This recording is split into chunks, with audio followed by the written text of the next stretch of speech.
que usted nos contara cómo actúa el humo del cigarro con la nicotina, con el alquitrán, con todo lo que conlleva el fumarse un cigarro en el cuerpo, en los pulmones. La gente muchas veces tiene como solo la conciencia del cáncer de pulmones, pero entiendo que hay un montón de otros daños que uno podría tener. Bueno, tendríamos que partir diciendo que el mecanismo por el cual el cigarrillo es inhalado, ¿cierto? En 9 segundos impacta a unas neuronas que se llaman del núcleo accumbens, que son neuronas del cerebro que producen placer. Por lo tanto, uno enciende el cigarrillo y a los 9 segundos siente placer. Y por lo tanto, cada vez que uno fuma, siente recompensa de hacerlo. Bueno, y eso explica la adicción. Eso explica la adicción. Pero además tiene un segundo mecanismo que es una especie de seguro. Que cuando yo dejo de fumar, las neuronas de otra zona del cerebro me dicen, fuma. Porque empieza el síndrome de deprivación. De tal manera que entonces, en ese mecanismo que me obliga a fumar y que me captura, los pacientes que fuman no son libres de fumar, ellos están fumando porque tienen un efecto bioquímico en el cerebro que los obliga a fumar.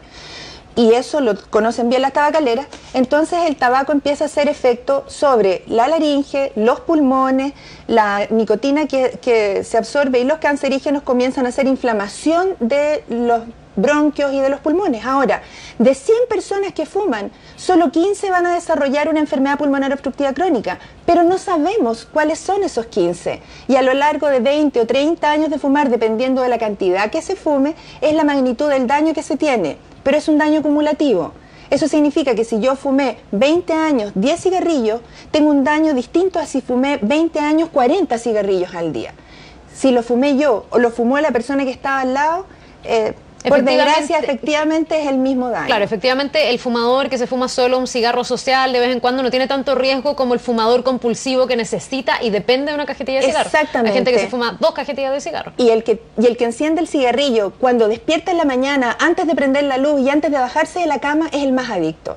Por lo tanto, esos son los pacientes a los que tenemos que poner más atención. Ahora, desgraciadamente, ni esta ley ni la anterior consideraban ningún aspecto de la cesación tabáquica, de tratamiento, de refuerzo, medicación, en fin, no está contemplado. Ya le voy a preguntar sobre cómo dejar de fumar, que debe ser una de las cosas que a raíz de esta ley muchos también optarán, esperamos, o sea, eso espera incentivar la ley también.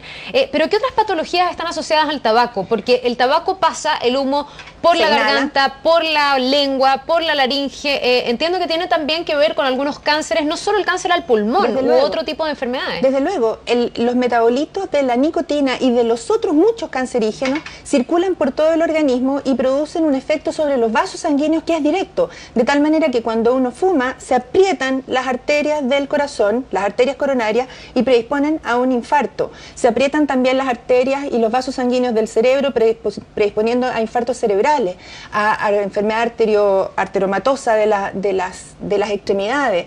Se eliminan esos metabolitos por la orina, por lo tanto aumenta el porcentaje de cánceres de vejiga y de las vías urinarias. No hay ningún órgano que deje de estar afectado por el tabaco. Ninguno. Esto da cuenta de 17.000 muertes al año. Ahora, el problema es que, por ejemplo, el ministro Mañalich dice que 1.800 millones de dólares son ocupados solo en la patología derivada del tabaco. Pero no son solo 1.800 millones de dólares, porque eso sería una moneda de cambio instantánea. Sin embargo, lo que nosotros estamos viendo es que es sufrimiento irreversible. ¿Qué significa eso? ¿No? Y progresivo. Si alguien a los 50 años efectivamente no puede jugar una pichanga, no puede jugar un partido porque ha tenido un infarto, tampoco tiene una vida productiva plena. Si una persona, efectivamente, una persona de 60 años en la plenitud de su madurez y de su vida, tiene una hemiplegia y alguien le tiene que cambiar los pañales en su casa, realmente créame que eso es una carga para el sistema. No es solo un costo monetario, sino que tiene un montón de costos asociados en términos sociales, humanos. Incluso... Y de gasto y de pérdida de días productivos y de una serie de cosas que no puede hacer el ministerio y que con esos 1.800 millones de dólares podría dedicarse a la prevención. No, entiendo perfecto la idea. En el fondo, cuando uno tiene una sociedad más enferma, obviamente es menos productiva y el país gana mucho menos. Entiendo perfecto la idea. Quería ir al tema de dejar de fumar. ¿Cómo deja alguien de fumar? Yo veo gente que le cuesta muchísimo dejar de fumar, en especial aquellos fumadores compulsivos que uno ve que se fuman un cigarro tras otro y casi están prendiendo uno cuando no han apagado el que tienen en la boca todavía. ¿Cómo dejar de fumar? Bueno, dejar de fumar es una cosa que no es tan difícil si uno entiende que es una adicción y que tiene que ver con la voluntad, pero también tiene que ver con una enfermedad del organismo, que es bioquímico, digamos. Por lo tanto necesita medicación, pero también necesita tratamiento psicológico. ¿Y qué nos pasa a los colegas médicos, a todo el personal de salud? Nosotros le preguntamos a la persona, ¿usted tiene alergia? ¿Qué enfermedades tuvo? ¿Fuma? Y cuando el paciente dice sí, no sigue la conversación en ese sentido diciendo, ok, ¿cuánto fuma y desde cuándo y quisiera dejar de fumar? Los médicos que fuman no le piden a sus pacientes que dejen de fumar, igual que los médicos obesos no le piden a sus pacientes que bajen de peso. Es una cosa humana. De tal manera que nosotros queremos en la Sociedad de Respiratorio y en la Sociedad Médica de Santiago ofrecer toda nuestra experticia para colaborar con el Ministerio de Salud en primer lugar, con el gobierno. Nosotros estamos alineados con los objetivos sanitarios de la década que presentó el presidente Piñera. Queremos ayudar a los médicos a que aprendan a tratar la adicción al tabaco, que entreguen 10 minutos más en su consulta con acciones absolutamente específicas que contribuyen al tratamiento de esta patología. Doctora, ¿y basta con la fuerza de voluntad en el caso de los fumadores compulsivos? No, porque usted me explicaba todo un mecanismo neurológico que hace que la gente quiera fumar. Claro, lo que pasa es que si esta es la neurona, y aquí viene la nicotina, el receptor de la nicotina estimula la secreción de dopamina. ¿Y cómo yo rompo con eso? Si yo tengo un receptor ocupado con un medicamento que simule ser la nicotina, al fumar, la acción de fumar no tiene ninguna diferencia y por lo tanto no hay recompensa. Entonces la persona empieza a dejar de creerle al acto de fumar y por lo tanto necesita un tiempo. ¿Y qué pasa con todas las cosas que se comercializan, como los chicles de nicotina, como los parches, como todos estos reemplazos del cigarro que parecieran ser menos nocivos, pero que no sé si son efectivos y si efectivamente son menos nocivos? Bueno, son menos nocivos en el sentido de que no es el cigarrillo que trae a su vez todos los otros sustancias cancerígenas, que son un gran problema para nosotros.